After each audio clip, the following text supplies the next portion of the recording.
Young couple suddenly realized the apartment they bought with all their savings was actually home to a bunch of monsters, since the monsters often popped up out of nowhere and played terrifying pranks on tenants. The tenants all moved out one by one, but what the couple never imagined was, these monsters who loved scaring people every day would one day become the guardians of their family for 3 generations. But at first, to drive out the monsters, they brought in an exorcist, but turns out the guy was just a scammer.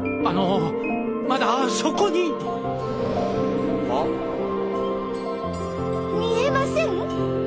So later they went to Kitaro, with this powerful exorcist stepping in. The monsters were finally brought under control, but when they heard they were about to be kicked out, the monsters hugged their heads and cried pitifully. Turns out, before the apartment was built, this used to be a graveyard, a perfect place for monsters to live, and they had already lived here for hundreds of years. Clearly humans were the latecomers, but now they were the ones being kicked out. If that happened, they would become wandering spirits. Hearing this, the kind-hearted couple softened a bit, so they made a deal with the monsters. As long as they never showed up in front of tenants, they could continue living there. From then on, the monsters obediently hid themselves away, and there were no more ghostly rumors in the apartment. As time went by, the couple's child slowly grew up, until one day, a loud crash shattered the peace of the apartment. It was the real estate company eyeing the land the building sat on, so they wanted to buy it cheap, but of course the couple refused, so negotiations kept breaking down. Unexpectedly, the company arrogantly smashed down the apartment gate, and even used their daughter as a threat.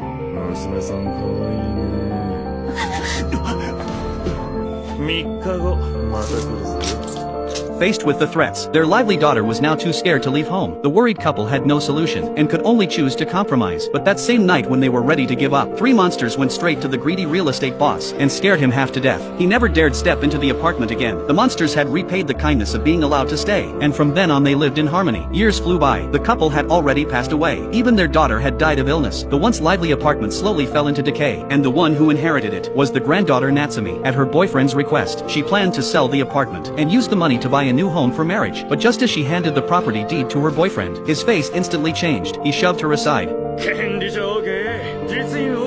His jacket already gave it away. He was the descendant of that greedy real estate boss, and he only got close to Natsumi to take her property and finish what his grandfather never did. Seeing Natsumi crying, he smugly prepared to leave, but the next second,